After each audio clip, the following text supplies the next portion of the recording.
कलियुग के बल नाम आधारा, कलियुग के बल नाम आधारा। सुमिर सुमिर नर उतरहि पारा, सुमिर सुमिर नर उतरहि पारा। सुमिर सुमिर नर उतरहि पारा, सुमिर सुमिर नर उतरहि पारा। कलियुग में केवल भगवान का नाम ही हमारा सहारा है। अजामिल प्रसंग में भगवान के नाम की महिमा का वर्णन करते हुए 12 आदित्यों को प्रणाम करके, तुष्टा के पुत्र वृत्रासुर को नमन करके, 49 मरुतों के जन्म प्रसंग को स्मरण करके स्कंद को यहाँ पर विश्राम दिया गया। वृत्रासुर का वध भगवान नारायण के कवच के द्वारा इंद्र ने किया। जब ये प्रसंग सुनना था तो परीक्षित जी महाराज ने संदेह उत्पन्न किया, गुरुदेव वृत्रासुर स्वयं भगवान का भक्त था, तो भगवान ने फिर उसको क्यों मरवाया अपने कवच के माध्यम से। मैं निवेदन कर दूं कि भागवत जी में एक कवच आता है, नारायण कवच। ये हर घर में होना चाहिए। छोटी सी पुस्तिका आती है, अवसर मिलेगा तो लाकर बांट दिया जाएगा लोगों को। हनुमान चालीसा जैसी बड़ी पुस्तिका है, लेकिन बड़े कमाल की है। जीवन में कोई व्याधि विपत्ति दुख या रोग हो और कुछ मत करो, बस सामने एक छोटे से पात्र में जल रखो, तुलसी का पत्र डाल दो और नारायण कवच को पाठ कर लो और उस जल को पान कर लो। आपके तन की हर बीमारी दूर हो जाएगी, आपका मन शांत होगा, शत्रुओं के भय से आप बचोगे, सारे ग्रह उपग्रह आपको प्रणाम करके जाएंगे। इतना महान मंत्र है नारायण कवच। अवसर मिलेगा तो यहाँ वितरित कर दिया जाएगा, लेकिन इसको याद रखो सभी।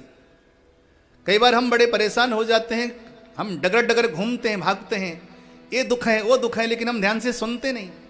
ये नारायण कवच वो कवच है जो बड़ी से बड़ी विपत्तियों को एक पल में टाल देता है।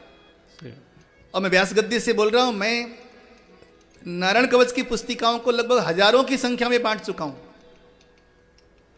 कभी अवसर मिलता है ऐसे धर्मार्थ कार्य करने का, और मैंने लगभग हर किसी को यही उपाय बताया है।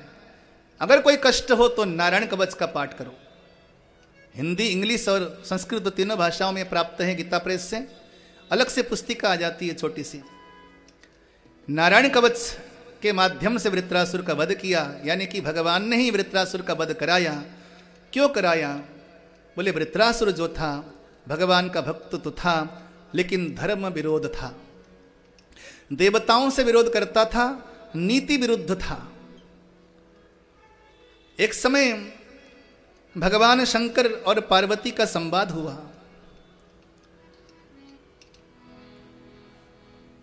भगवान शंकर और पार्वती संवाद में मां पार्वती ने कहा भोले बाबा से, भोले बाबा मैं आपसे बड़ी नाराज हूं आज।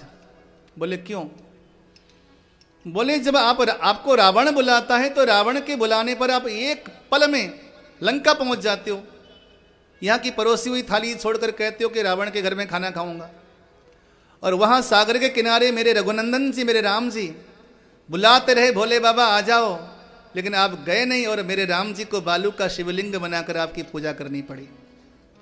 राम बुलावे तो आप गए नहीं, राम को कंकड़ यानी कि पत्थर के शिवलिंग भी पूजा करनी पड़ी, और रावण बुलावे तो नंगे पांव भागते हो।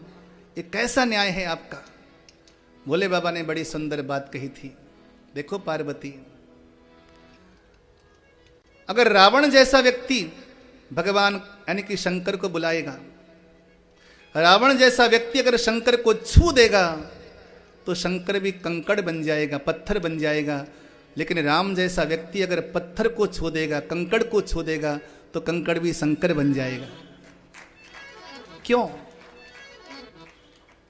क्यों क्यों कंकड़ बना रावण के घर में भगवान? क्योंकि आप सभी जानते हैं रावण के घर के चौखट में भगवान शंकर 24 घंटे रहते थे चौकीदार बनकर। मालूम है आपको? रावण के घर के द्वार में चौकीदार थे भोले बाबा। भोले बाबा तो अंतर्यामी हैं, क्या जानते नहीं थे कि मां सीता को हरण करने जा रहा? गुरु थे, भगवान थे, तो क्या भोले बाबा उसे समझा नहीं सकते थे? दो चांटा नहीं जड़ दिया भोले बाबा ने उसको? क्यों भाई, गलत करने जा रहा है? मां सीता जगदम्बा है, मेरे आराध्य भगवान राम की पत्नी है, अर्धांगिनी है, मेरी मां है। लेकिन रावण जैसे व्यक्ति के घर में रहकर भगवान भी पत्थर बना रहता है, लेकिन राम जैसे के पास जाकर पत्थर भी भगवान बन जाता है। भगवान को बनाने वाले आप और हम हैं भैया। हमारा चरित्र ही पत्थर को भगवान बना सकता है और हमारा चरित्र ही भगवान को पत्थर बना सकता है। तुम अगर धर्म का पालन नहीं करोगे, धर्म के मार्ग पर नहीं चलोगे, तो भगवान स्वयं तुम्हारे विरोध में खड़ा हो जाएगा, भले ही तुम भगवान के भक्त हो। देखा नहीं अपने रामायण में, हनुमान जी महाराज ने जो तहस नहस किया, राम जी ने भी इतना नहीं किया। तो हनुमान थे कौन, जरा बताओ, कौन थे हनुमान जी? अरे भोले बाबा ही तो थे। जीवन भर उसी भोले बाबा की सेवा करता रहा रावण ये ना समझ पाया कि यही भोला बाबा ही मेरे सारी लंका को जला के चला गया। जब तुम गलत काम करोगे तो तुम्हारा आराध्य परमात्मा ही तुम्हारे विरोध में खड़ा हो जाएगा। औरों की बात छोड़ो। बात समझ में आ रही है ना सभी को? आज वही प्रसंग सुनाने जा रहे हैं। मैं तुम्हें प्राचीन इतिहास समझाता हूं। भगवान बराह ने हिरण्याक्ष का वध किया। जब हिरण्यकश्यप ने सुना कि विष्णु ने मेरे भाई का वध किया, तो जीवन भर भगवान से विरोध करता रहा। यही संकल्प लेता रहा कि जहां भी विष्णु मिलेगा मैं उसे मार डालूंगा, यानी कि मैं भगवान को मारूंगा। दुश्मनी किससे? भगवान से। और सुनो, तुम अगर भगवान से दुश्मनी भी करते हो ना, तो भी तुम एक प्रकार के भक्त ही हो, क्योंकि दुश्मनी में बल्कि ज्यादा ही तुम्हें याद आती है चीजें। दोस्तों को ज्यादा याद नहीं करता इंसान, लेकिन दुश्मनों को बार बार याद करता है। जीवन भर भगवान को मारने का संकल्प लेकर तप करने लगा। विधाता ब्रह्मा जी उसकी तपस्या से प्रसन्न हो गए। हे काश्यप, बोलो क्या मांगते हो, मांगो। तब हिरण्यकश्यप ने कहा, हे विधाता, हे पितामह, अगर कुछ देना चाहते हो तो ये दे दो कि अनंता व्यक्त रूपेण येनेदमखिलं ततं चिदचित् शक्ति युक्ताय तस्मै भगवते नमः।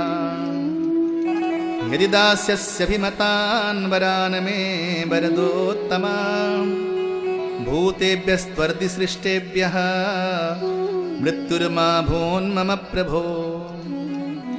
हे भगवान, मैं न घर के भीतर मरूं न घर के बाहर मरूं, न मैं जल में मरूं न थल में मरूं, न आकाश में मरूं, न शस्त्र से मरूं न अस्त्र से मरूं।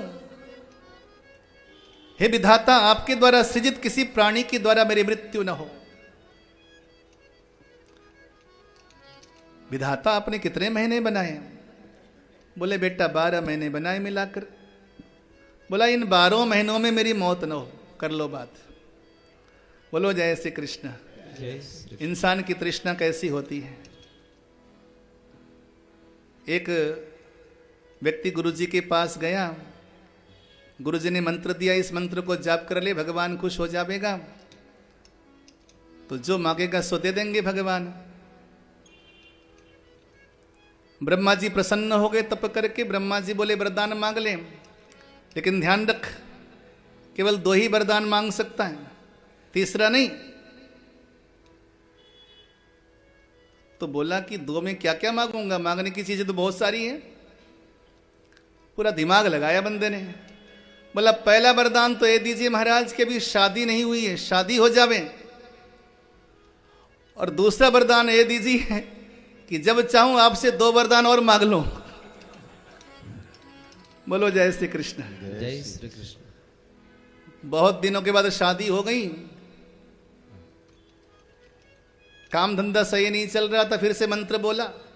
ब्रह्मा जी अगर बेटा वरदान मांग ले, बोला महाराज पहला वरदान तो ये दीजिए कि धंधा बढ़िया नहीं चल रहा, और दूसरा वरदान ये दीजिए जब चाहूं 2 वरदान और मांग लूं आपसे। बढ़िया बंदा पाले पड़ा। आदमी की तृष्णा कभी समाप्त तो नहीं होती महाराज। विधाता बोले तेरे तेरे जैसे का कल्याण तो भगवान ही करेंगे, मेरे वश में नहीं है। गए बेचारे ब्रह्मा जी, क्या करते, भोले ब्रह्मा जी। वो आया तपस्या करके, और ऐसा दुर्दांत दैत्य महाराज, कहीं यज्ञ न हो, कहीं तप न हो, कहीं दान न हो, कहीं वेद पाठ न हो, कहीं मंत्रोच्चारण न हो, तहस नहस कर दिया धर्म की पद्धति को। जब वो गया तो उसकी पत्नी गर्भिणी थी। उसकी पत्नी ने पुत्र को जन्म दिया था नारद जी के कुटिया में। पुत्र का नाम रखा गया था प्रहलाद। बड़ा भगवान निष्ठ था, प्रेम से हरि का नाम संकीर्तन करता था। नारद जी ने लाकर पुत्र को दिया। अपने पुत्र को पाकर बड़ा प्रसन्न था। गोदी पर उठाया अपने पुत्र को, बोला बेटा बोल तुझे अपने गुरु ने कौन सी उत्तम शिक्षा दी है। तब वहां पर प्रहलाद जी बोले तत्साधु मन्ने सुरवर्य देहिना सदा समुद्विग्न धियाम सद्गृहात् हित्वात्मपातं गृहमन्धकूपं वनं गतो यद्धरिमाश्रयेत। हे पिताजी, अगर भगवान की झांकी बनी हो तो बुला के ले आइए, स्वागत करिए भगवान की झांकी का। हे पिताजी, उत्तम शिक्षाएं हैं। एकांत में बैठकर संसार की आसक्तियों को त्याग कर कभी कभी श्री हरि का भजन करना ही उत्तम शिक्षा है। कि श्रवणो कीर्तनो विष्णु स्मरणो पाद सेवनम अर्चनम वंदनम दास्यम सख्यमात्मनिवेदनम।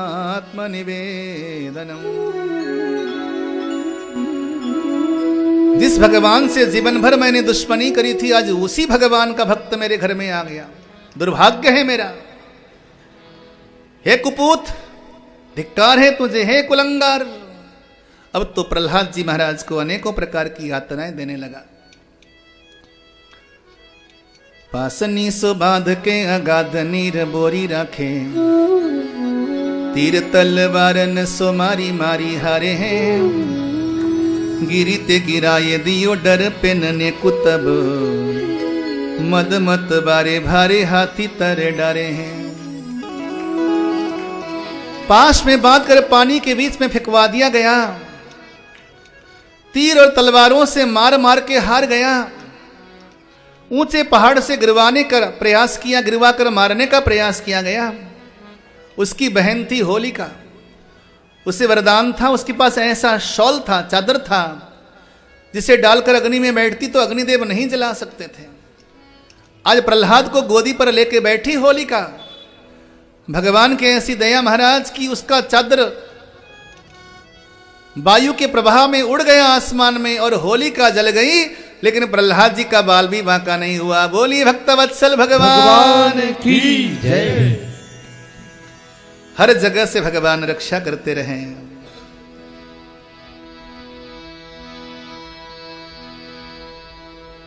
और आज भरी सभा में प्रहलाद जी विराजमान हैं अपने पिता के सभा के मध्य में। सुंदर से भाव के साथ जब तक भगवान की झांकी आए,